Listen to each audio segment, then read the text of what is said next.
estão organizando aqui.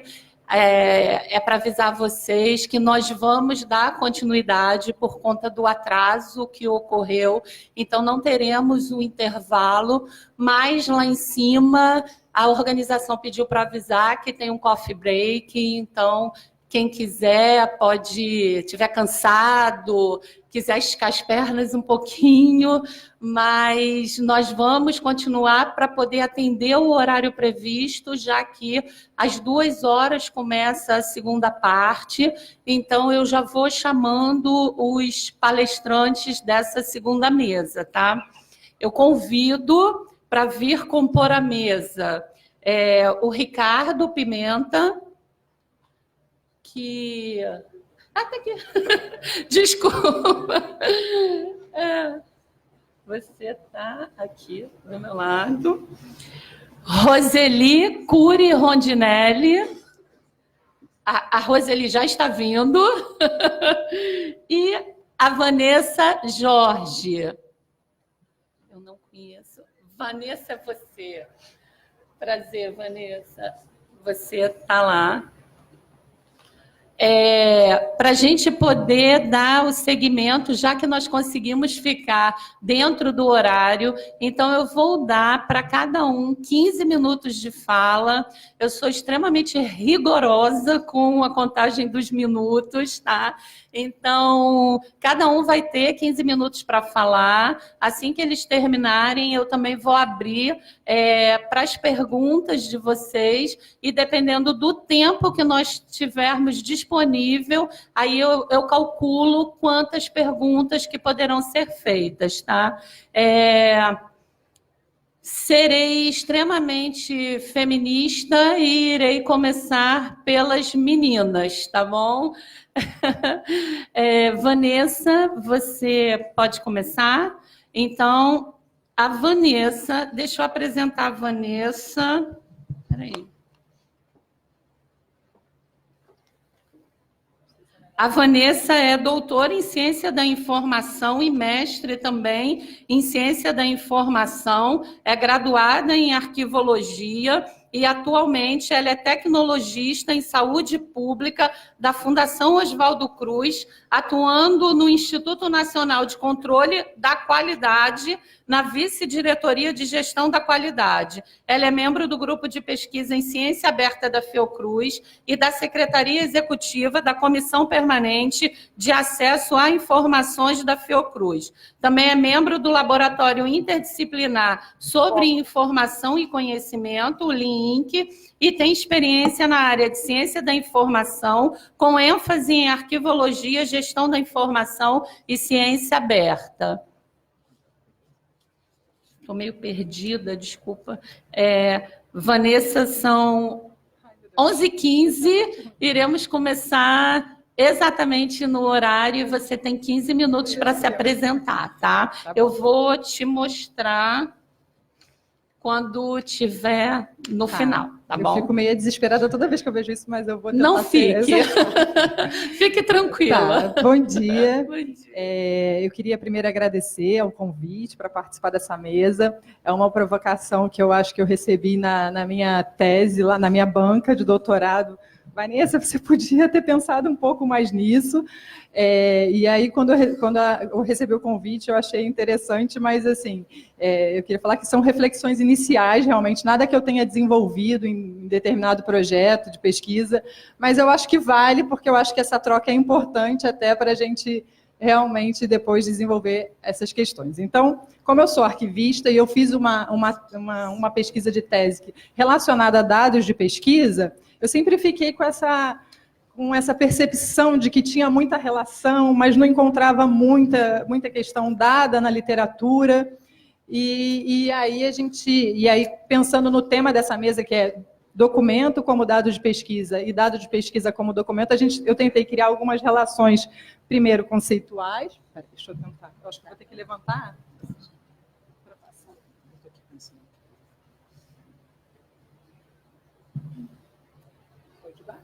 Foi. Primeiro, também, eu acho que é importante a gente falar do contexto. Eu acho que, na verdade, quando a gente começa a pensar, né, em dados de pesquisa, ele está dentro de um universo maior que, por exemplo, o Bourdieu chamava de campo científico, né? É importante contextualizar, porque esse universo ele é cheio de disputas, de jogos de reconhecimento, né, de questões de primazia, de descoberta. Então, trabalhar dado, que seria o tesouro, né, desse ambiente, desse universo, é algo complexo, né, e a gente não pode esquecer dessa complexidade de contexto.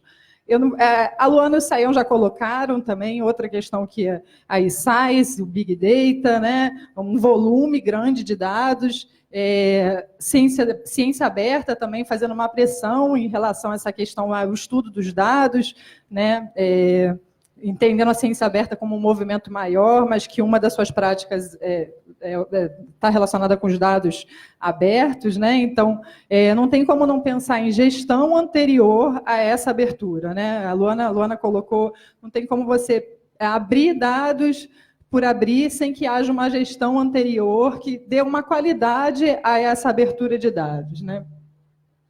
Então, como é que isso tem vindo? Assim, como é que a gente tem percebido, principalmente, aí eu estou falando também enquanto né, uma fala meio institucional, Fiocruz, por exemplo, que eu trabalho lá. A gente tem sentido uma pressão forte de financiadores, né, internacionalmente falando, de financiadores de pesquisa, os maiores financiadores da área de saúde, de pesquisa, eles estão pedindo plano de gestão de dados, né? A gente precisa entregar um plano de gestão de dados para receber o financiamento, senão não recebe o financiamento. Revistas científicas também já estão pedindo os dados. A gente tem relatos de vários pesquisadores que não sabem como tratar essa questão. As revistas, para publicar o artigo, eles pedem os dados deles e eles estão muito inseguros como é que eles tratam essas questões. E também observa algumas políticas públicas relacionadas ao governo aberto, como a Neide tocou, que falou da parceria para governo aberto. Então, a gente vê algumas iniciativas, por exemplo, de França, que aprova uma política nacional de ciência aberta a partir da OGP, da parceria, e outras, né? E a gente vê esse contexto internacional. Nacionalmente, né, no âmbito nacional, a gente vê a FAPESP também já pedindo plano de gestão de dados para alguns editais sistemáticos, o Cielo já apresentando novas regras para 2019, onde eles vão exigir dados, vão falar de data papers, e uma legislação nacional que também impulsiona isso, por exemplo, a Lei de Acesso à Informação, né, ou a Política Nacional de Dados Abertos, né, o 8.777 de 2016, em que as instituições públicas precisam publicar os seus planos de dados abertos, né? E agora, até a pergunta do Sérgio também, a questão da Lei de Proteção de Dados Pessoais, que é importante para esse contexto. Então, assim, a gente, para começar a tentar traçar alguma estrutura lógica, a gente começou com os documentos, né? Pensando no documento, a gente foi recorrer ao pai, né? O clássico Otlet, né? Que ele coloca uma visão muito mais na questão informacional do que propriamente do suporte. Né, então, ele fala que o documento pode ser um livro, uma peça de arquivo, né, e ele se distancia um pouco da questão do suporte, que eu acho que essa visão do Otlet, e depois seguida por Brier e Buchler, né, na informação como coisa, eu acho que nos relaciona com o conceito de dados de pesquisa, que a Luana hoje falou, dados de pesquisa pode ser várias coisas, pode ser tudo, né? Um vírus pode ser um dado de pesquisa. A minha pesquisa foi em Zika. Na pesquisa em Zika, o corpo das crianças mortas foi um dado, porque se não tivesse 2 corpos doados para a ciência, não conseguiria se estabelecer a relação entre o Zika e a microcefalia. Então, naquele momento, até um corpo foi um dado, né, para a pesquisa. Então, esses autores clássicos, eles já pensavam assim, né, há algum tempo, e colocavam esse foco nos objetos informativos. Aí, quando a gente chega nos dados de pesquisa, tem essa definição que eu gosto muito, porque assim, também nas definições a gente tem que sempre olhar de onde vem essa definição, né? A gente vê muitas definições, a Luana falou que tem poucas definições, até não sei se foi a Luana Fussão falou aqui que tem poucas definições de dados de pesquisa, realmente, mas a maioria delas vem de financiadores de pesquisa, né? Que tem um viés para aquela questão. E aí, essa daqui é de um grupo, né, do Reino Unido que envolve a comunidade científica de forma mais ampla. Claro, tem financiadores, mas tem pesquisadores, né, tem outros atores envolvidos. Então, eu considero que esse conceito ele é bem mais amplo e abrange uma visão mais ampla também. E aí, o que vem dizendo? Dados de pesquisa são as evidências, né? É aquilo que você precisa ter para comprovar, no final, aquele seu resultado. Pode ser independente da sua forma também, não necessariamente tem que ser só digital, pode ser papel, pode ser formas diversas, pode ser por trabalho de experimentação, observação, né? Informações derivadas. E, principalmente, assim, os dados de pesquisa, eles são relacionais e funcionais. E aí, assim, né, eu que sou arquivista de formação, isso já me remete a algumas características também de documentos arquivísticos, né? Por exemplo, a questão da organicidade, o dado de pesquisa, ele é gerado, né, no decorrer de um processo. Então, ele tem características relacionais, tem características funcionais, e o objetivo principal é fornecer as informações para validar, né, informações de evidência, de prova de uma atividade. Entendendo essa pesquisa como um processo, né, um processo que envolve diversas atividades, que envolve diversos registros, que você vai colecionando, né, vai organizando, vai coletando e vai juntando, que no final vai sair um resultado, que é o resultado da pesquisa. Alguns desses resultados podem ser erros, que são super importantes na questão da pesquisa, né? São os acertos, que normalmente só são publicados os acertos, os erros ficam esquecidos num pendrive, numa gaveta, e ninguém tem acesso a eles, mas eles são de suma importância para a ciência. Então, a gente né, construindo essas relações, a gente tem o documento como um dado de pesquisa, realmente. O dado de pesquisa pode ser um documento, e um documento pode ser um dado de pesquisa, né? Por quê? Porque ele tem esses elementos relacionais e funcionais da pesquisa, servindo como registro, evidência, prova, validação, e também, principalmente,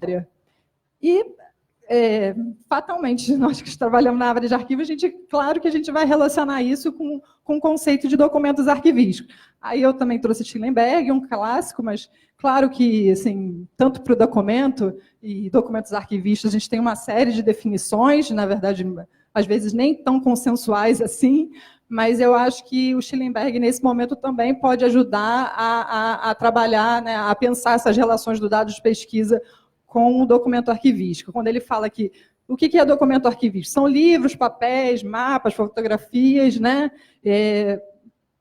colecionados como prova, né, reunidos, né, acumulados como prova de suas funções políticas, decisões e métodos.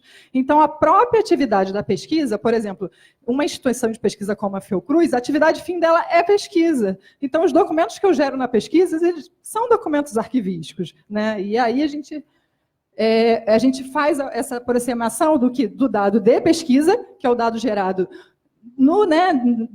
coletado durante a pesquisa, e os dados também aqueles outros que podem ser utilizados na pesquisa, dados que não foram criados, não foram gerados com a finalidade da pesquisa, mas que a gente usa para a pesquisa. Isso nos remete também à ideia de valor primário e secundário, que a gente valor, né? Não estou falando nem de documento primário, porque há essa confusão, às vezes, quando a gente fala na biblioteconomia, na arquivologia, estou falando de valor primário e valor secundário do documento. Né? E, então, são questões realmente que mostram essa relação. E aí, que tipo de documentos? Né? A Sayão já mostrou, a Luana já mostrou, mas assim, a gente trouxe alguma coisa, entrevistas, vídeos, né? Fotografias, coletas de amostras, você pensando de forma mais expandida, por exemplo, coleções biológicas, cadernos de laboratório, esse caderno de laboratório aqui é da descoberta do Zika, tá? Lá em 1947, planilhas que são produzidas com a finalidade da pesquisa, num projeto de pesquisa. Esses são documentos da pesquisa, né? Mas também temos documentos que são utilizados na pesquisa. Se a gente pensar nos arquivos pessoais, né? cartas, fotografias, né, que não necessariamente nasceram, na verdade, não nasceram com a finalidade da pesquisa, mas que são utilizados, que fazem parte do acervo do Arquivo Nacional, por exemplo, da FGV, do CPDOC, da COC, lá da Casa de Oswaldo Cruz. São documentos históricos que estão lá e que servem muito à pesquisa, né? Para além, eles têm um valor além da evidência só institucional, tem da pesquisa também. E aqui tem uma série de exemplos, até, por exemplo, uma fonte histórica de preço de gasolina, isso também é um documento utilizado na pesquisa. Não nasceu disso, mas é utilizado nisso. Dados geológicos, né, mapas. Aqui eu coloco aqui algumas bases de dados para a pesquisa, que são dados que são utilizados na pesquisa, não necessariamente foram criados. E aí a gente tenta pensar nessas possíveis contribuições aqui. Na verdade, eu acho que existem muitas contribuições, mas de forma inicial, nessa reflexão inicial, qual que é a expectativa, então, da gestão e preservação de dados, quando a gente fala de dados de pesquisa? Reprodutibilidade, tem uma série de questões colocadas, por exemplo, visualização, padronização, uma abertura no final desses dados, autenticidade. E como é que isso é colocado dentro desse ciclo de vida dos dados de pesquisa? Né? Existem diversos modelos de ciclo de vida de dados de pesquisa. Eu gosto muito desse daqui do DCC, porque aqui a gente consegue ver realmente as fases né, desse ciclo que se aproximam muito das fases que a gente já trabalha, né, nos documentos arquivísticos. Por exemplo, a avaliação e a seleção. Nós temos metodologia para a construção de tabela de temporalidade, né, para pensar a temporalidade. Eu lembro quando a Borgman fala, o dado de pesquisa, vocês tem que ser pensada a questão da temporalidade dele. Nem tudo pode ser preservado, você tem que selecionar aquilo que tem um valor de pesquisa. Então, isso já faz parte da rotina, né, de quem trabalha com gestão de documentos. A gente já trabalha, né, nesse ciclo. E também isso é dado, Miguel, Luana já falaram do plano de gestão de dados, vou correr, dos repositórios de dados, né, da questão dos princípios FAIR, né, dessa questão toda de trabalhar. E aí, como é que eu vejo isso dentro da arquivística? Né? A gente tem um acumulado de estudos em relação, por exemplo, a arquivos de ciência e tecnologia, de arquivística em laboratório, a gente tem um acumulado, a gente tem evento, né, que trabalha essa questão da gestão, da preservação de dados de pesquisa, na verdade, documentos arquivísticos de pesquisa, né? Mas a gente tem toda uma teoria, a gente tem princípios que conseguem responder a várias questões que são colocadas hoje como questões da gestão de dados. Na verdade, a gente está muito inserido nessa temática. A minha proposta aqui era tentar trabalhar um pouco assim, essa questão dos arquivistas nessa temática, porque tem um pouco, não uma ausência, mas poucos representantes tratando do assunto, e como o Sayão falou hoje, existe uma área ampla de estudos aí, e a gente já tem esses instrumentos, a gente tem estudos, a gente tem uma série de diretrizes para trabalhar a questão dos dados, né, contribuir para essa discussão dos dados e realmente trazer soluções já procuradas pelos grupos, né, pelos grupos que vêm trabalhando dados. Então, só fazendo um paralelo, que não é exatamente fiel, mas assim, na gestão de dados de pesquisa se fala em plano de gestão de dados, na gestão de documentos arquivísticos a gente fala em programas de gestão de documentos, né? Nos dados de pesquisa fala ciclo de vida dos dados, a gente aqui fala ciclo de vida dos documentos, sejam eles, né, físicos ou digitais. Na gestão de dados se fala em preservação digital, a gente fala de preservação de documentos digitais. É só, eu acho que uma adaptação, né, e um alinhamento, acho que de grupos diferentes até, mas que podem trabalhar junto. Essa é uma atividade multidisciplinar e a ideia era essa. Aqui estão as relações das imagens que eu usei, a referência. E obrigada.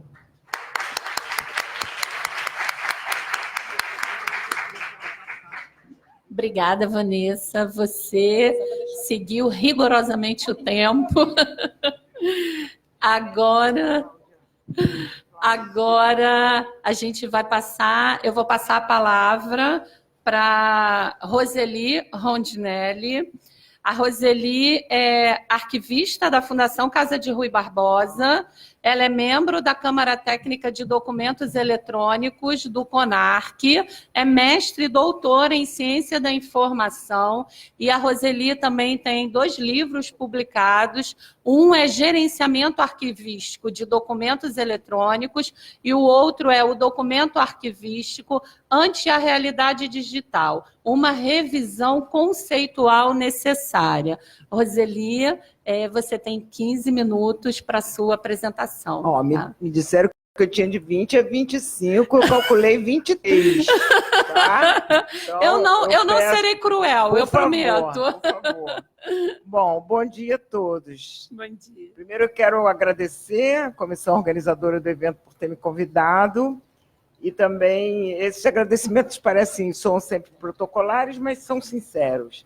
E também por eu estar aqui nessa casa, que para mim é sempre uma emoção renovada, estar aqui no Arquivo Nacional, onde comecei minha trajetória profissional, onde muito aprendi, sigo aprendendo com os antigos, a velha guarda da Portela, e os jovens arquivistas que estão chegando, também tenho aprendido bastante com eles. Bom, é interessante porque depois de tudo que foi falado aqui, quando eu planejei a minha palestra, gente, eu estava no seguinte contexto: não há um consenso de que o dado é um documento arquivístico. Eu planejei tudo a partir daí, não sabia nem que você ia falar, não sabia nada. Então, eu acho que depois de tudo que foi falado aqui, eu vou falar mais do porquê que ele é, do que dizer que ele é, porque todos os palestrantes já disseram que é, né? Então, vou tentar mostrar por que ele é. Então, o tema da minha fala é esse: dados de pesquisa são documentos arquivísticos. Então, é um título assim, muito assertivo, né? São documentos arquivísticos, uma coisa positivista. Mas, em meu socorro, eu tenho os arquivistas consagrados Geoffrey Hill e Antônio Heredia, que falam sobre a importância de se conceituar. Então, para o Hill, por exemplo, definições podem não oferecer verdades irrefutáveis, mas são úteis em demonstrar como conceitos são percebidos e compreendidos pela comunidade profissional na qual são empregadas. E Antônio Heredia diz que nós, arquivistas, à força de buscar dimensão científica, temos que defender o rigor terminológico sobre o qual sustentar nossa disciplina. Então, sinto muito, mas conceituar é preciso. Bom, então eu quero ressaltar que todas as minhas referências para me preparar para essa palestra, elas foram basicamente dos professores Sayão e da Salles, que eu li, então, a Borgman também, que você me indicou, mas o principal, que eu chamo de meu texto raiz, é o título do Sayão e da Luana, intitulado Dados Abertos de Pesquisa, ampliando o conceito de acesso livre. Então, ele vai ser aqui bastante citado. Então, na verdade, foi o Sayão que introduziu esse tema na Câmara Técnica de Documentos Eletrônicos. Eu queria até corrigir. Eu não sou mais da Fundação Casa de Rui Barbosa. Me aposentei o ano passado, tenho um orgulho também de ter servido essa instituição, mas agora eu me apresento como membro da Câmara Técnica de Documentos Eletrônicos do Conselho Nacional de Arquivos, com todo o orgulho possível e imaginário. Então, ele introduziu esse tema na Câmara Técnica, e, de vez em quando, ele falava nisso e tal. Em conversas informais com a Cláudia, a gente ficava, mas não são documentos arquivísticos? Parece que ele fala como se fosse um outro ente, mas isso... Bom, até que surgiu essa oportunidade de eu falar aqui, por sugestão da Neide, diretora do Arquivo Nacional, vamos colocar uma abordagem arquivística nessa palestra, nesse evento. Então, eu estou aqui para falar dentro dessa abordagem, sempre em parceria com a diplomática. Toda vez que eu falar arquivologia aqui, eu também vou estar implicitamente, ou às vezes explicitamente, falando na diplomática. Mas, como neófita no tema, eu, como disse, precisava de um texto raiz, de um texto base, e o principal, então, é o da Luana e do Sayão. A gente vai repetir algumas coisas. E eu queria ressaltar, mas assim, algo que já foi bastante falado aqui, mas talvez para nós arquivistas não seja assim tão claro, que os dados de pesquisa eles remetem a um universo de pesquisa científica em qualquer área do conhecimento, inclusive na de humanas, mas o universo maior é o de áreas como física, astronomia, biologia, geologia, que trabalham numa escala absurda de produção e de compartilhamento de dados e num ambiente tecnológico altamente sofisticado. Há, inclusive, pesquisas que envolvem várias instituições parceiras, onde o intercâmbio de dados é constante. Então, é um universo assim que talvez nós, arquivistas, ainda não estejamos muito familiarizados em lidar com essa tecnologia toda. E com isso, nós queremos dizer que os dados de pesquisa se dão num contexto altamente científico, pesquisas sobre genoma, célula-tronco, Zika, mudança climática e tecnológico, não é? Esse é o universo. Então, eu penso que o primeiro conceito a ser apresentado é o de dados de pesquisa, mas que eu trouxe mais um, vamos dizer assim, né? Todo mundo já apresentou hoje aqui.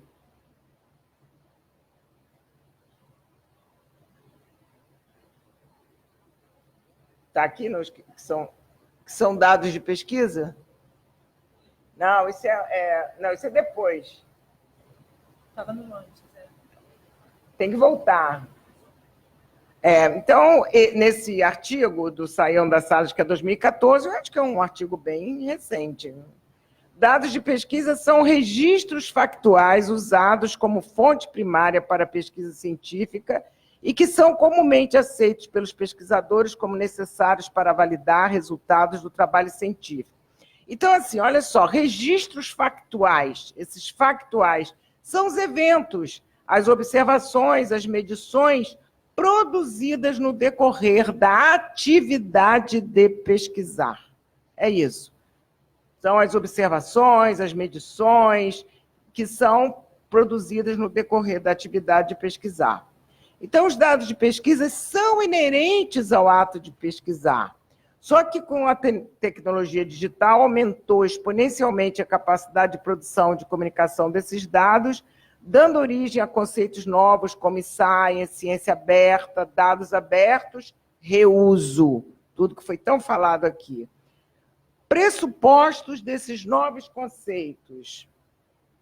O conhecimento científico é patrimônio da humanidade e, portanto, deve estar disponível livremente para que as pessoas, cientistas ou não, possam usá-lo, reusá-lo e distribuí-lo sem constrangimentos tecnológicos, econômicos, sociais e legais. Então, isso é muito, muito interessante, né? Essa concepção. Então, a ordem agora é para compartilhar, mas não só o resultado da pesquisa, né? A pesquisa pronta, a publicação, mas todo o seu processo de construção. E mais, o compartilhamento abrangerá não só os dados, mas também o seu reuso para a criação de novos dados de pesquisa. Afinal, como nos diz Poliakoff, os dados que coletamos, achei isso muito interessante, os dados que coletamos hoje podem ser usados no futuro de forma que ainda não conseguimos imaginar. Os exploradores de antigamente, que coletavam espécimes de plantas e animais, não sabiam nada sobre DNA e hoje as amostras são submetidas a esse tipo de investigação. Quando você coleta os seus dados, reúne informações que no futuro poderão ser analisadas de formas muito diferentes. São coisas que terão um valor enorme para cientistas que ainda nem nasceram.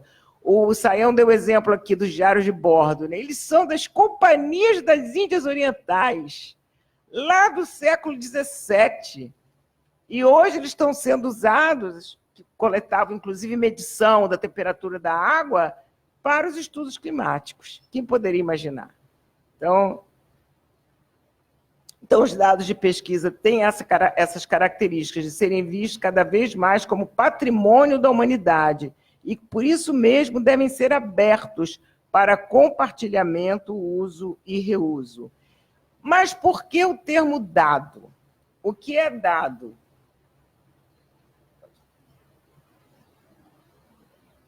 Pode passar, por favor. Eu posso pegar ali e passar. Não, mas... Bom, então, o que é o termo dado, o que é dado? Sayão e Salles nos ensinam que a noção de dados pode variar consideravelmente entre pesquisadores e ainda mais entre as áreas do conhecimento. Mas eu trouxe algumas, então. Conceito de dado. Para a ciência da informação, dado é matéria-prima a partir da qual se pode estruturar informações. Para a arquivologia, as menores unidades significativas de informação. Para a ciência da computação, fatos, números, letras e símbolos que descrevem um objeto, uma ideia, condição, situação ou outros fatores. Então, nós observamos nesses conceitos apresentados que, de fato, eles variam de acordo com cada área do conhecimento, mas a gente também observa que, implícita ou explicitamente, as três áreas associam dado à informação. Informação registrada, ou seja, afixada num suporte. É ilusão pensar que o documento digital está no ar. Ele está afixado num suporte. No caso aqui, o suporte magnético. No caso do CD, do DVD, tem todo o material ali. O CD pode ser feito de cianino, de ouro, Está sempre o bit, está registrado no suporte. Ele tem uma materialidade, sim. Então, as três áreas associam dado à informação registrada, ou seja, fixada no suporte. Está se falando de quê, então? De documento. Inclusive, em conversa com a Luana por WhatsApp, ela falou de tautologia, eu concordo muito com você. Então, dado e documento seriam termos diferentes para nominar a mesma coisa. E o que seria documento? Bom, com base na arquivologia e na diplomática, o conceito de documento é unidade indivisível de informação constituída por uma mensagem fixada no suporte com uma sintase estável. Um documento tem forma fixa e conteúdo estável. O documento pronto não pode mudar. Bom, se como vimos, o termo dado remete à informação registrada, que por sua vez remete a documento, podemos considerar que dados de pesquisas são documentos. Na sequência, outra consideração, outra inferência, é que os dados de pesquisa, documentos, são produzidos no decorrer da atividade de pesquisar, desenvolvida por uma instituição pública ou privada. Logo, estamos falando de documentos arquivísticos. E o que seria documento arquivístico? É o documento, um conceito da Câmara Técnica que é com base no projeto Interpares, documento produzido, elaborado ou recebido, no curso de uma atividade prática como instrumento ou resultado de tal atividade e retido para ação ou referência. Vou me deter um pouquinho aqui nesse conceito. Aí, logo de princípio, o documento que é instrumento ou resultado. Como disse, é um conceito que tem muita raiz na diplomática. O documento instrumento, de acordo com a diplomática, é aquele sem o qual a ação não se efetiva, é o documento dispositivo, é o detonador da ação. Então, é um contrato, um acordo, um projeto. Esse é o documento instrumento. E o documento resultado é o documento que decorre, ele vai surgindo no decorrer da atividade. Tabelas, relatórios. Então, são documentos narrativos, uma correspondência, documentos que apoiam, tá? Então, essa diferença, porque a gente fica repetindo o conceito de documento arquivístico, mas eu acho que a gente não se atém muito nesse conceito para entender melhor o que ele diz. Então, eu queria chamar a atenção também, além explicar o que é documento, instrumento e documento de apoio, né, o documento que é resultado, explicar também essa parte do conceito que fala em retido para ação ou referência. Então, o documento produzido e recebido e retido para ação ou referência. O que é isso? Acho que é uma parte, assim, um detalhe que faz toda a diferença, porque não é todo documento produzido que é arquivístico. O produzido aí está englobando o produzido e o recebido, mas aquele que você retém para ação ou referência, aquele que você classifica, que você insere no dossiê, na pasta, no fundo, que você pode fazer um documento que você não vai aproveitar. Quantas vezes isso acontece, né? A gente faz um projeto e o projeto vem a ordem, foi cancelado, não vai ser implementado.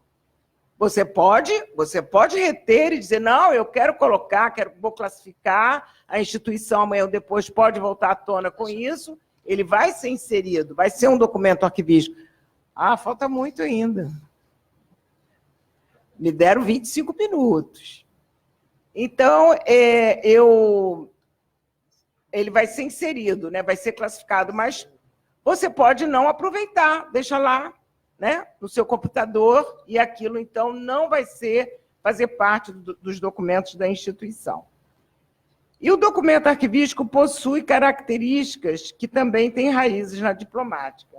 As características são: todo documento arquivístico tem ação, registra uma ação, pessoas, o produtor, a instituição produtora, né, autor, redator, destinatário, originador, no caso do documento digital, que é o dono da conta de e-mail do login, contexto. Em que contexto esse documento é produzido, né? Um contexto de proveniência, tecnológico, de procedimentos, forma fixa, conteúdo estável e relação orgânica. Dessas características, eu acho que todas elas estão presentes nos dados de pesquisa, mas talvez a relação orgânica não seja assim muito percebida, não sei. Talvez não seja muito percebida por todos que lidam com os dados de pesquisa. E justamente é a característica que é a alma da abordagem arquivística, que a diferencia da biblioteconomia, não é? das áreas da museologia, que preferem chamar o documento de informação, dado, objeto, aqui não vai nenhuma crítica, só o registro por preferências terminológicas. Então, a relação orgânica, ela não deveria nunca ser ignorada no universo dos dados de pesquisa, porque corre o risco de ver o dado como uma entidade individual e não como integrante de um conjunto orgânico que se traduz na pesquisa propriamente dita. É aquele dado isoladamente, é ele junto com os outros que estão sendo produzidos no decorrer da atividade de pesquisar. Então, esse deslocamento, se houvesse essa desvinculação dos dados, acho que isso compromete a qualidade da informação, uma vez que a desvincula dos demais documentos que integram aquela determinada pesquisa.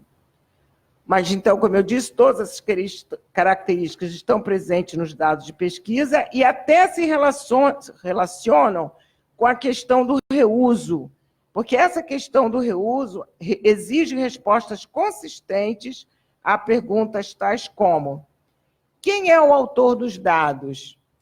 A que instituição está vinculado? Que instituição é essa? Qual a sua política de comunicação, acesso, uso, reuso dos seus dados de pesquisa? Em que ambiente tecnológico a pesquisa se dá? Qual o grau de presunção de autenticidade e de precisão dos dados produzidos? Autenticidade e precisão. Aí estão dois conceitos que sempre foram importantes para a arquivologia diplomática e que alcançam ainda mais força no ambiente digital. Vejamos do que se trata. A autenticidade, credibilidade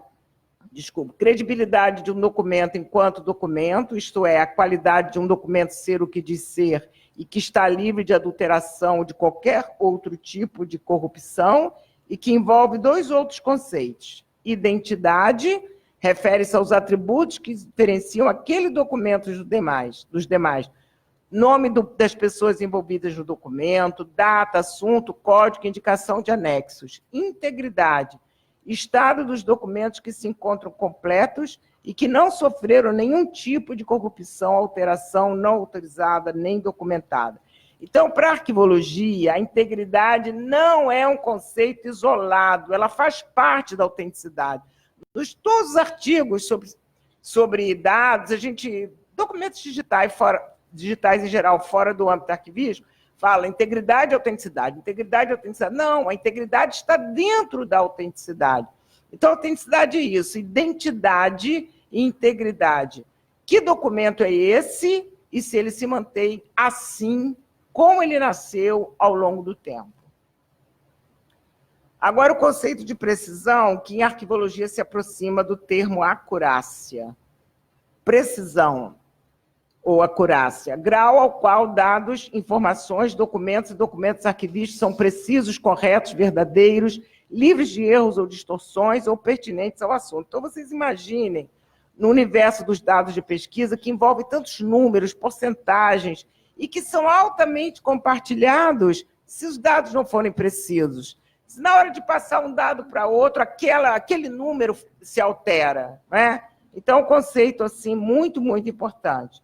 Aí, voltando às perguntas, né, que são importantes você responder na questão do reuso, elas pressupõem a existência do que em dados de pesquisa se chama curadoria digital, e que foi muito falado aqui, curadoria digital. O que seria curadoria digital?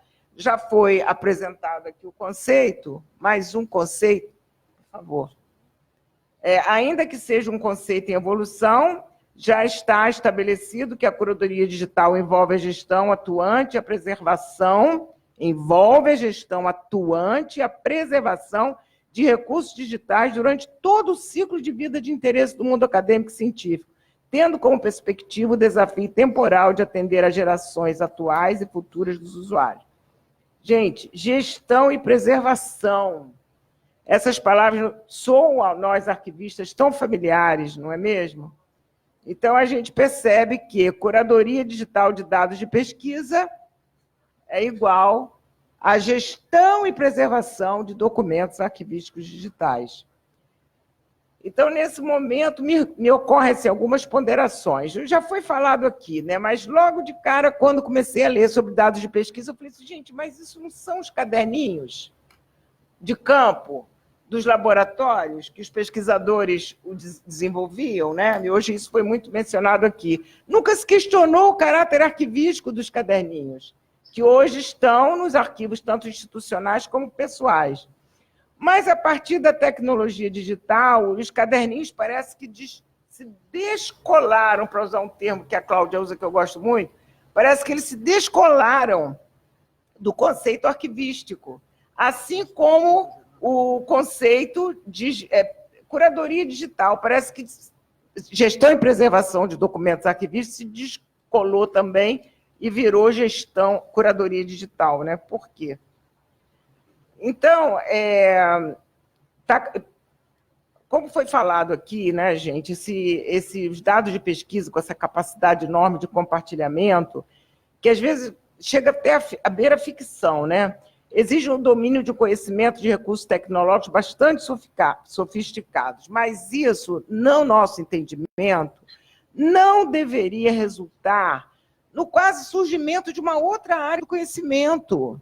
Parece, pelo que eu li, parecia que estavam se falando assim, olha, tem que surgir uma outra área do conhecimento, é a curadoria digital com as suas estratégias de gestão e preservação, com todo o impacto, né, que esse termo causa.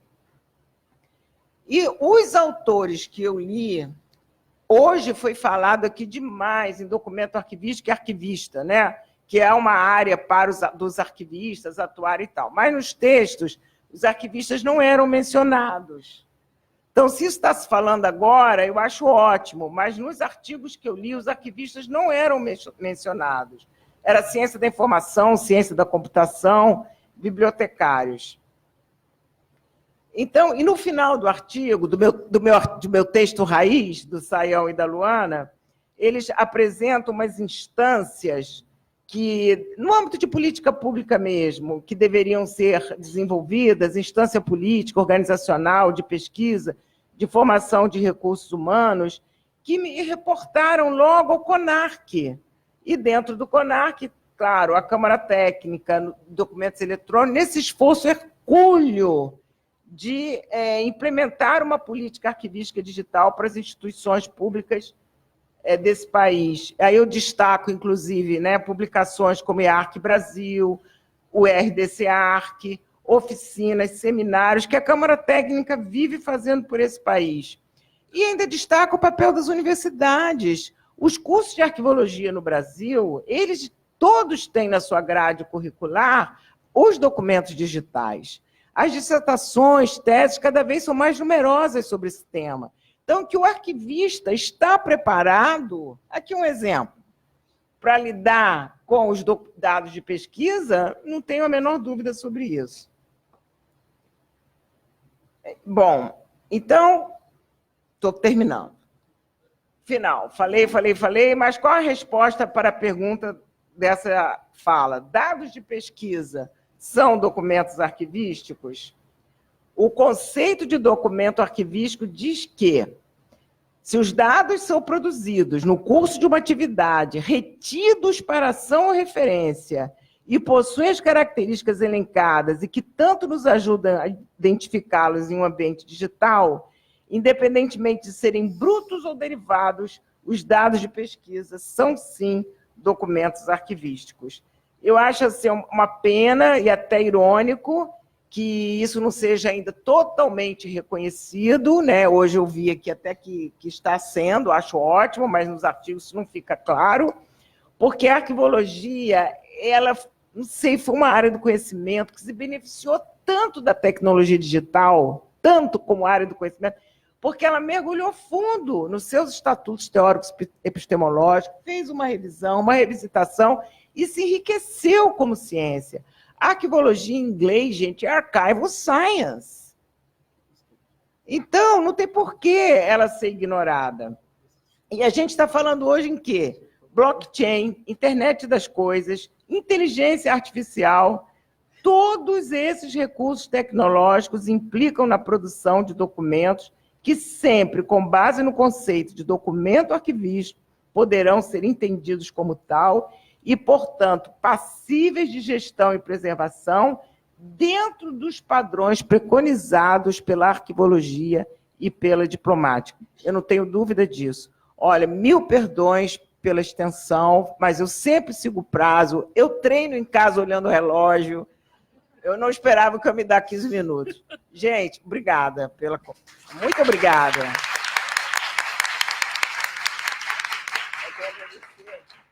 Último, não, só porque o último tem também o meu e-mail, mas tudo bem. Tá? Deixa Roseli, eu me desculpo também com você, porque por conta do atraso que a gente teve, os organizadores pediram que cada fala fosse de 15 minutos, tá? Mas foi ótimo, obrigada, tá? Então, agora eu passo a fala para o professor Ricardo Pimenta. O Ricardo é pesquisador do IBICT, é professor do Programa de Pós-Graduação em Ciência da Informação. O Ricardo é graduado em História e é mestre e doutor em Memória Social e Documento. Ele é líder do grupo de pesquisa Informação, Memória e Sociedade e coordena o LARUD, o Laboratório em Rede de Humanidades Digitais lá do IBICT. Ricardo, você tem 15 minutos. Bom dia.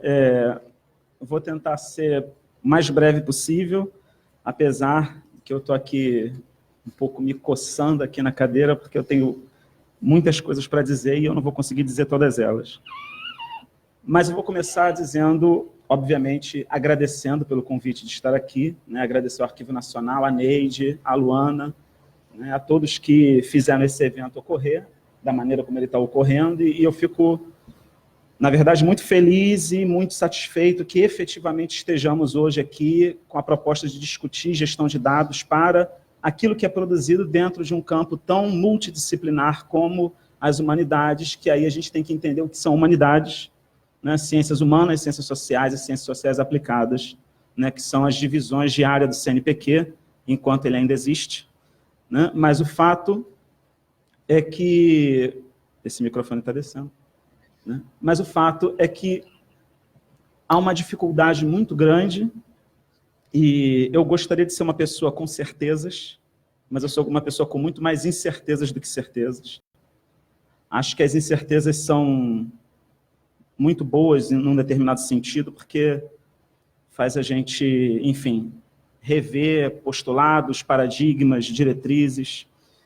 E o que acontece, pelo menos ao meu ver hoje, é que nós precisamos, de alguma maneira, rever o próprio conceito de documento e rever a nossa prática, não apenas a prática arquivística, embora eu não me sinta à vontade de criticar a prática arquivística, já que eu não sou arquivista, mas criticar e refletir sobre a nossa prática em relação ao que a gente produz na hora que a gente produz a pesquisa em humanidades.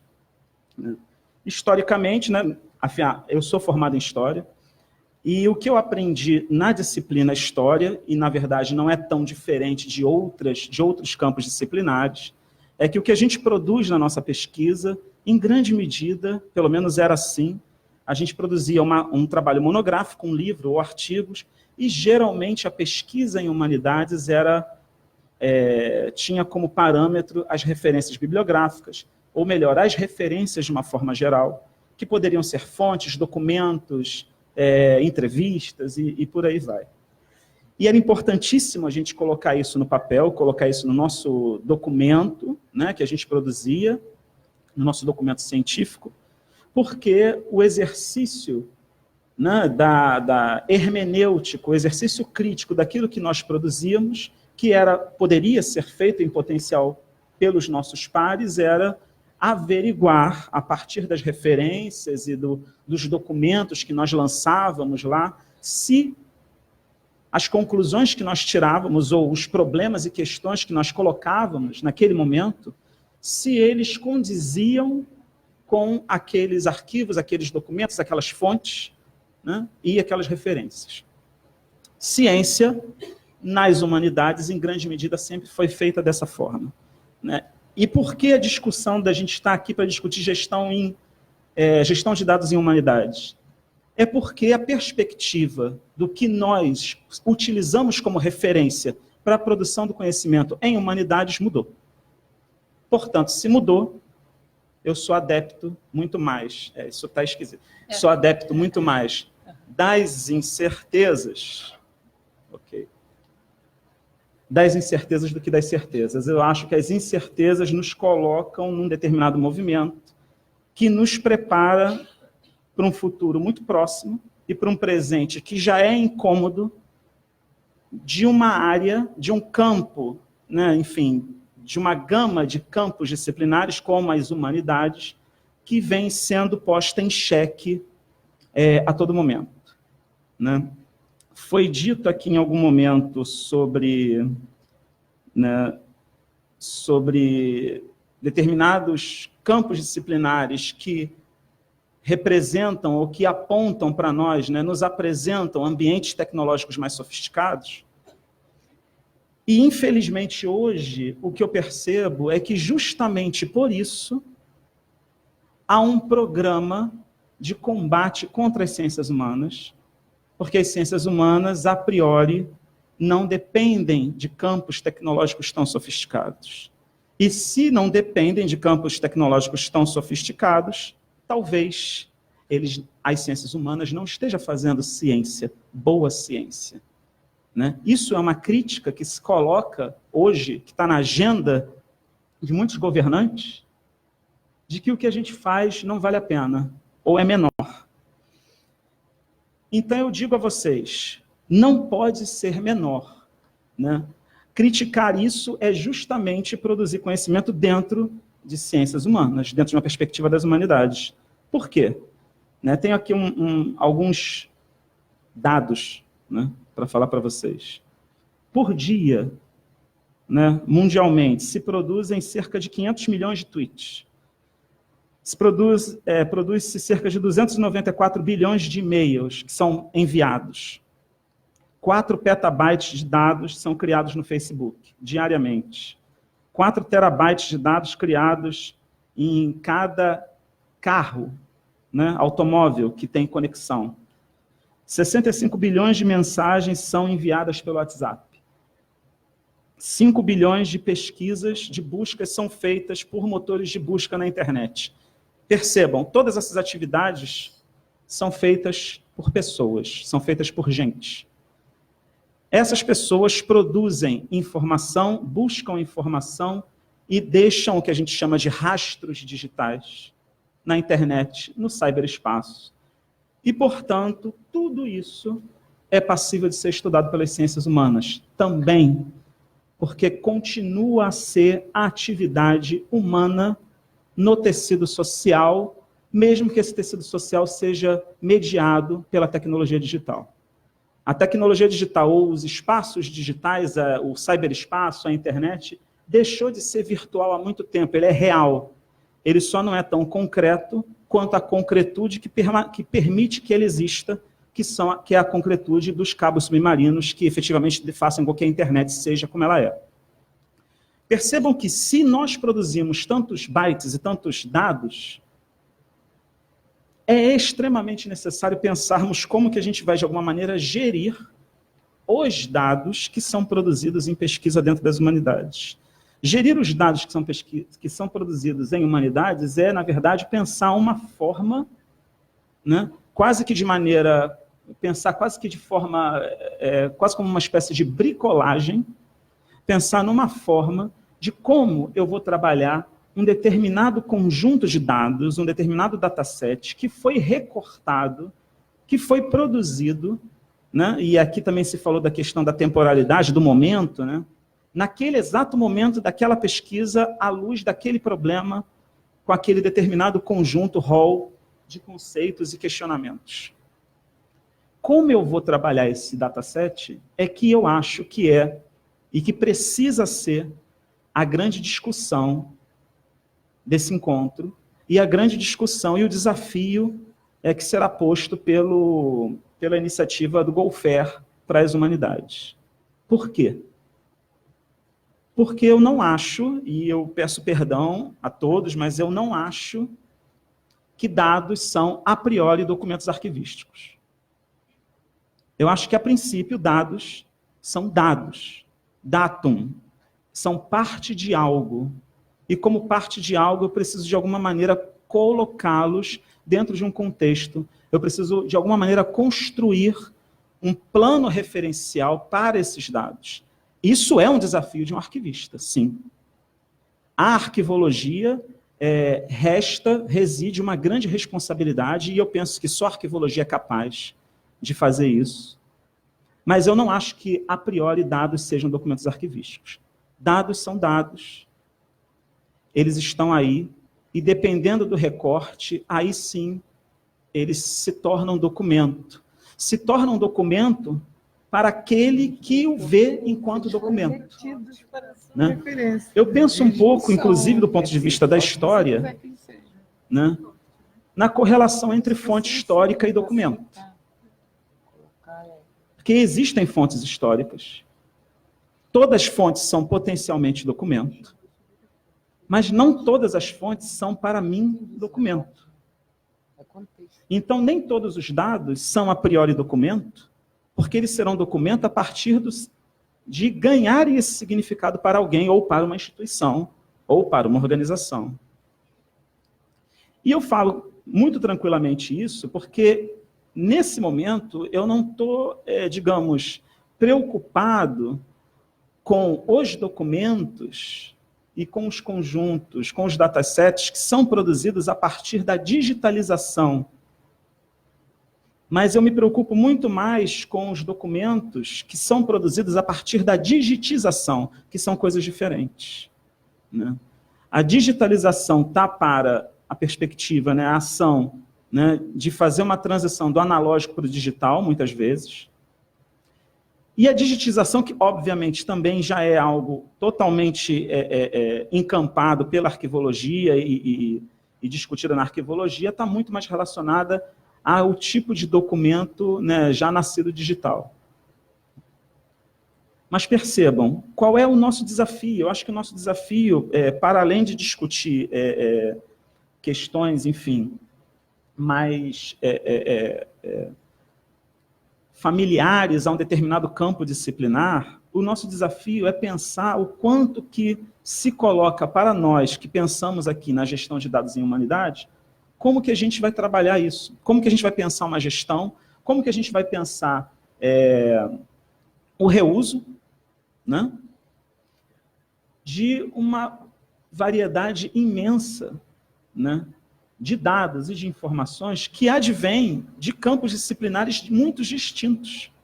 Né? Uma entrevista dentro de uma disciplina da antropologia não é o mesmo tipo de entrevista produzida num projeto de memória do Arquivo Nacional ou uma entrevista produzida no âmbito de uma pesquisa em comunicação ou em história.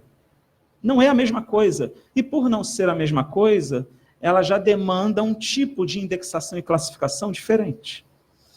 Se pensarmos que a gente tem que ter, de alguma maneira, devemos, de alguma maneira, falar a mesma língua em relação à maneira como a gente vai produzir a gestão de conjuntos de dados que vêm de campos disciplinares tão distintos, significa que a gente não pode se fechar à heteroglossia que é originária a esses dados.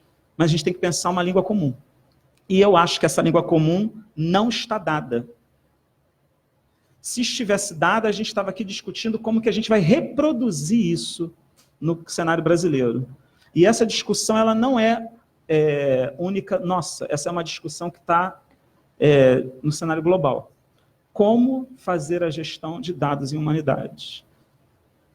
Percebam, né, que é tão interessante, né, é tão paradoxal, né?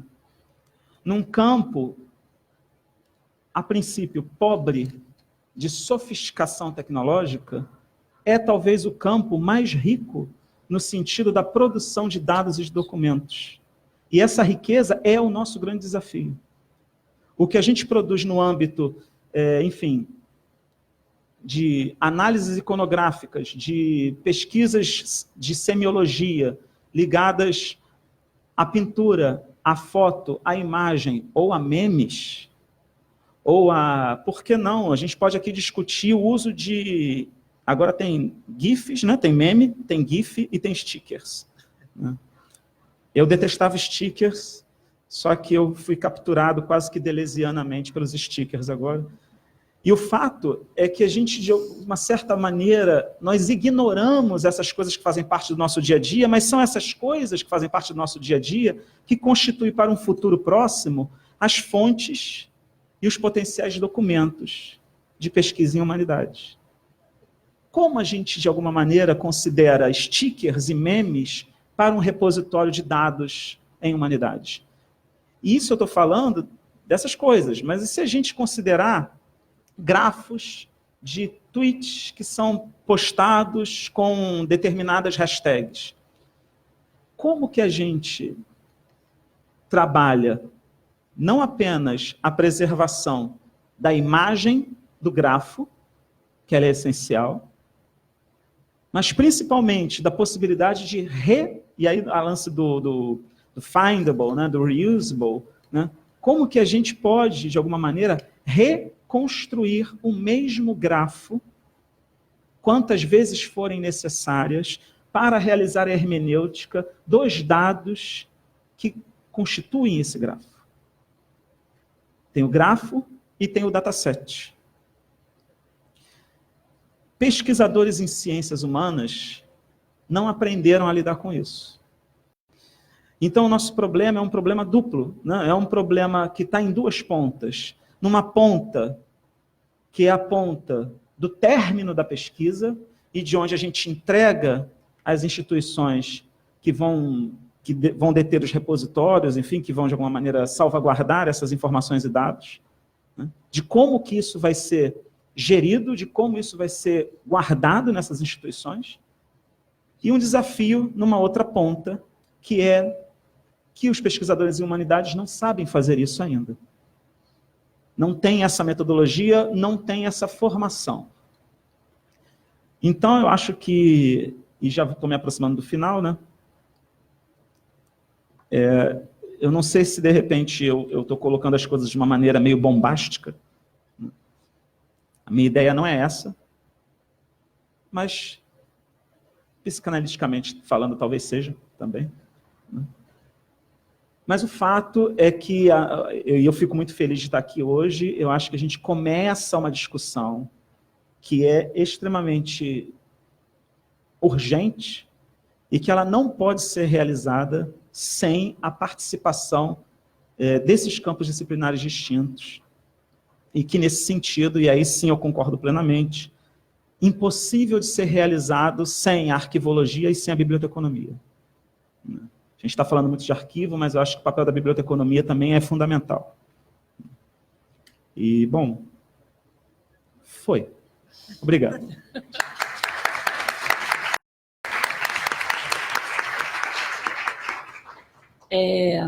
Foi um prazer mediar essa mesa com tão caros para mim, tão importantes para mim, na minha vida acadêmica. Não sei se vocês sentiram que a mesa foi meio polêmica, né? Estou brincando, tá, gente? Mas que tocou em assuntos que são questões extremamente importantes hoje, né? Nos dias de hoje, de se discutir. E por conta do adiantado da hora, eu vou abrir, então, para 2 perguntas, tá? Porque a próxima mesa começa às 14h e a gente não tem muito tempo. Então, eu queria saber se vocês, quem quer fazer alguma pergunta, poderemos ter 2 apenas. Márcia. Fala. Deixa eu interromper. Eu acho importante eu esclarecer aqui para o Ricardo 2 coisas. Primeiro, que eu acho que a gente concorda mais do que discorda. Sim. Porque em relação ao papel importante dos arquivistas, né, que ele falou também, e que é interdisciplinar, não pode ser o arquivista sozinho. É junto com o bibliotecário, é junto com o cientista da computação, todo mundo trabalhando. O historiador, eu também sou formado em história. O historiador... Bom, agora, e a gente concorda também de que os dados de pesquisa serão documentos arquivísticos se atenderem ao conceito. Se eu produzo no decorrer das atividades, o retenho para ação ou referência. Se eu não o retiver, não será. Então, não é que eles sejam, eles serão se eles atenderem a esse conceito. E a questão da gestão... A arquivologia trabalha essa gestão desde a gênese, como a diplomática diz.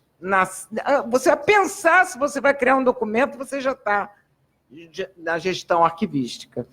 Eu falei da polêmica aqui numa brincadeira, tá, gente? Porque a polêmica é muito bom, porque é justamente dessas discussões, né, de visões muitas vezes apresentadas aparentemente como contrárias, mas que não necessariamente sejam contrárias, é que a gente abre discussões e se chega a uma colaboração, até mesmo a um denominador comum. Na hora que você estava falando, a Vanessa tinha apresentado e você falou documento, dado é documento, não é? E aí eu estava aqui com o Ricardo, porque a gente estava assim... Dado é fonte ou não é? Como que fica? É a questão mesmo da nomenclatura, da denominação, da definição do conceito, né?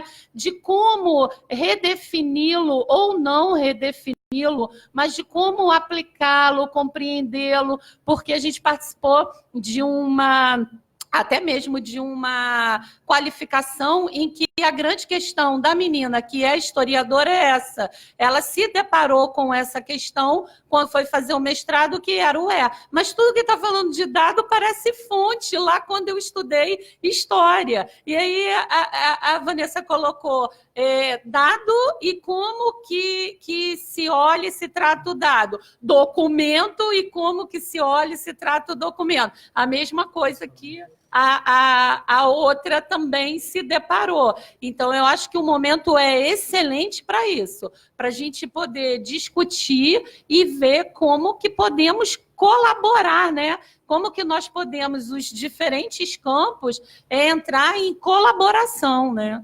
Deixa ela falar primeiro, não, porque eu sou feminista.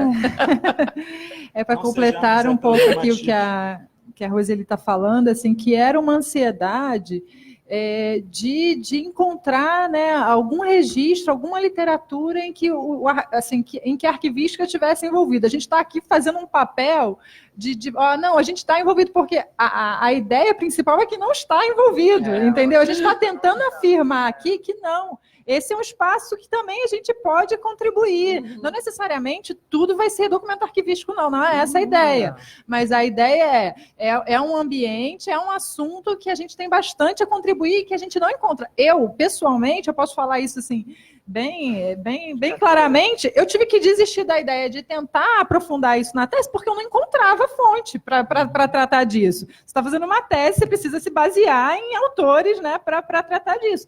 E aí eu fui muito rasa, e me senti mal por ser tão rasa ali, mas assim, eu fui rasa porque eu não encontrava esse lugar daquilo, apesar de reconhecer, olhar, ler, eu falava, isso tem relação, como a Roseli está falando, isso tem relação, organicidade, olha aqui, a gente precisa, tem tudo a ver, mas a gente não encontra. Então, o papel aqui é de falar assim, não, a gente está envolvido também, não só, mas também nesse grupo que vai tratar dessas questões, principalmente assim, porque a experiência de pesquisadores em humanidades, assim, são poucas as áreas do conhecimento que têm essa experiência de gestão. Eu fiquei bastante surpresa, assim, eu sou trabalho na área da saúde, então eu fiquei surpresa o quanto os pesquisadores da pesquisa clínica, eles têm para ensinar para a gente aqui, o grupo da informação que vai tratar disso. Eles fazem gerenciamento de dados há muitos anos e de forma muito eficaz, assim, eu fiquei impressionada, mas assim, não é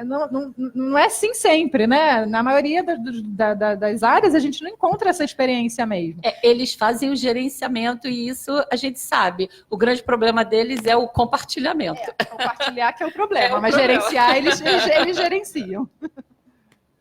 Tem gente lá, ó. Tá. Deixa eu só falar aqui, dar uma... bem rapidinho, aí você pode fazer a pergunta, né? Então, eu concordo plenamente, né? Eu acho que, inclusive, é bom que a gente esteja aqui, né, digamos, serzindo melhor o nosso diálogo, porque, por exemplo, o que eu falei aqui no final de um desafio em duas pontas, né? Eu entendo que isso, inclusive, em relação à minha formação, mas eu acho que eu estou falando pela formação de muitas pessoas, né? Quando a gente produz a pesquisa, dentro de um determinado recorte de campo disciplinar, a gente sabe mais ou menos como as coisas foram dadas para a gente, né? Como algumas coisas estão dadas, a gente aprendeu um determinado caminho, né? Eu acho que a gente hoje vive um certo desafio, uma certa encruzilhada, né? Porque percebamos, né? Quando a gente pensa em pesquisa em humanidades, a gente pensa no papel do arquivo público, o arquivo público ele é essencial, né, para a pesquisa de um historiador, né, para a pesquisa de alguém da área de sociologia também, ou antropologia, em vários sentidos, né? Só que a questão é que hoje em dia, né, e aí é um desafio inclusive da instituição arquivística pública, né, a gente sabe que o governo, que o Estado, né, o governo não, o Estado de uma maneira geral, produz uma massa de dados que não há claramente uma organização de como que essas coisas vão ser recolhidas pelos arquivos públicos. Há uma grande luta, né, dos profissionais nos arquivos, CONARC, né, de se tentar discutir isso. Mas enquanto a gente está discutindo, a gente vai perdendo petabytes, terabytes de dados de prefeituras, municípios, governos estaduais, governos federais. Isso some, né? Antigamente, a informação que circulava e transitava pelos estados, ela era recolhida, porque era informação em papel, óbvio, há perdas, né? Mas ela era recolhida, havia um método. E a gente está discutindo, em grande medida, que algumas coisas, os métodos ainda não foram implementados. E, para muitos efeitos, para muitos atores, é até bom que esse método não tenha sido implementado, porque isso também é um programa de poder. Então, quando isso não está colocado, e a gente pensa que hoje não é só o arquivo, não é só a biblioteca que produz o dado ou o potencial documento, né? É o hacker, é o coletivo de movimento social que produz uma série de coisas e coloca na rede, e não há uma forma organizada de poder captar isso e convergir isso para instituições ou grupos que façam uma correta salvaguarda desses dados e documentos e fontes, né?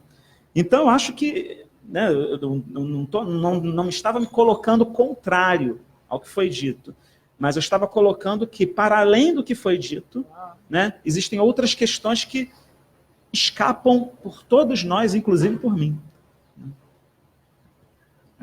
A situação é a seguinte, com relação ao que foi colocado pela mesa, em questão de gestão e tal, eu sou Haroldo, estudante de biblioteconomia da Unirio. Desculpe, gente, boa tarde. E eu tenho uma dúvida que foi levantada pela mesa com relação à questão da ciência produzida em si pelas humanidades, né?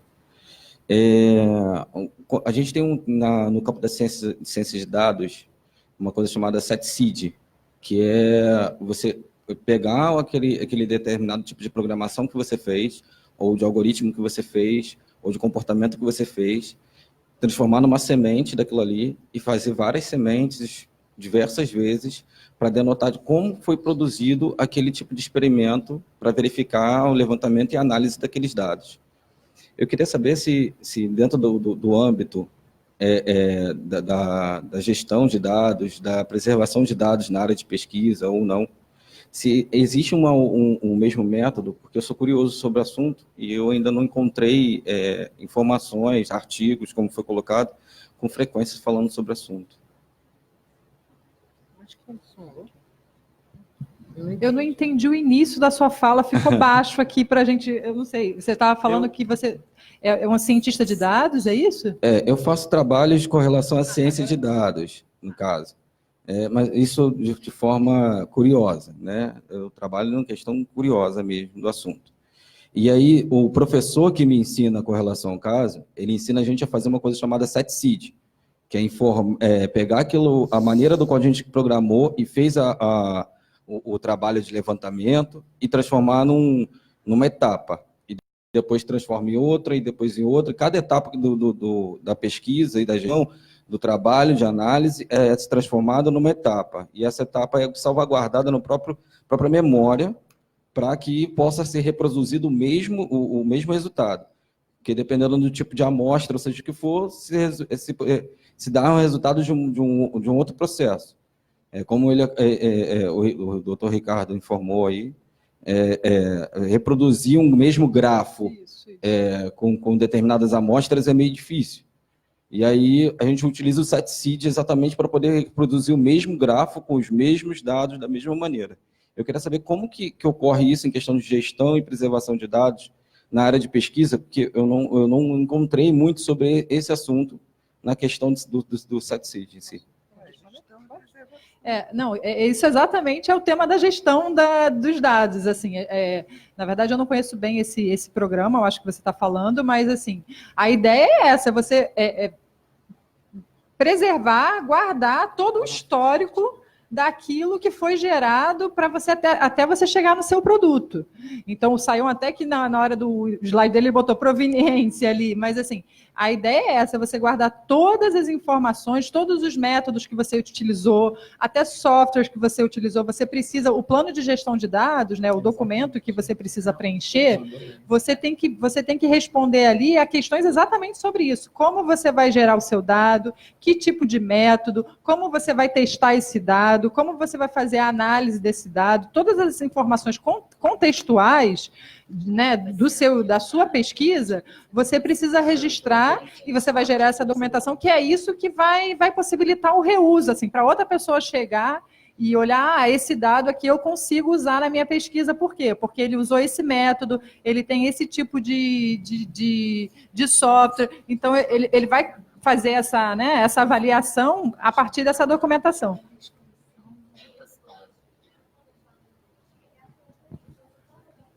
Sim, a gente falou que exatamente a fase de gestão, eu chamo de gestão, mas é a curadoria que o pessoal, né, o grupo que tem trabalhado isso, chama isso de curadoria dos dados. É você, né, manter essas informações, gerir todas essas informações de produção de dados mesmo. Então, é exatamente isso, né? Ficou fácil agora. Mas é exatamente isso. A dificuldade é, por exemplo, entender que o algoritmo que você desenvolve o software que você produziu, né? Tudo isso, de alguma maneira, tem que estar preservado, né? E aí, veja, aí a gente entra numa outra questão, que tem muito a ver, obviamente, com o próprio FAIR, né? Que é uma questão, por exemplo, open source, open code, open access, né? Então, assim, conforme você vai produzindo o seu software, né, o interessante é que ele esteja no GitHub, por exemplo, né, que ele esteja aberto, né, que as pessoas possam acessar. Né? Uma vez que o software funcione, esse software ele tem que estar junto, né, do produto, daquilo que você criou a partir do software. Né? Então, as pessoas têm que ser capazes de poder ter acesso a todo esse ferramental. E aí, esse ferramental, que é algo um pouco novo, né, para quem é das humanidades, não é novo do ponto de vista conceitual. Né? Aqui eu estou me lembrando um pouco do Lucien Febvre, né, que vai falar sobre o historiador, né, o ofício do historiador, é um momento que ele tem que entender ali, ver como é que ele fabrica o seu próprio mel. Né? O Febvre ele vai falar sobre isso. Né? Então, assim, o que é fabricar o seu próprio mel? Cada um fabrica de uma maneira, né? Baseado com o tipo de fonte que eu tenho acesso, o tipo de problema que eu coloco essa fonte, e a partir dessas fontes, o que são ou não para mim documentos dentro do meu trabalho de pesquisa. Só que nesse sentido, por isso que eu falei no início da fala sobre bricolagem, é um trabalho muito artesanal de bricolagem, porque a gente não está falando aqui só de ter acesso a determinado dataset, ou de ter acesso a um documento, a uma fonte, a gente está falando aqui de repente, você ter acesso a tudo isso, ter acesso ao software, ter acesso à ferramenta, ter acesso ao código, ao script em Python que foi produzido, né, para você ter acesso a tudo isso. Que aí sim você garante a verificabilidade do resultado daquilo que está sendo comunicado. O que é muito, né, louco, né, se a gente parar para pensar que isso é totalmente dissociado do campo das ciências humanas, mas não pode mais ser. Por isso que a gente está aqui. Mais alguma pergunta? Então, como nós não temos mais perguntas, eu vou encerrar a mesa e a próxima mesa se inicia às 14h. Muito obrigada. Tá?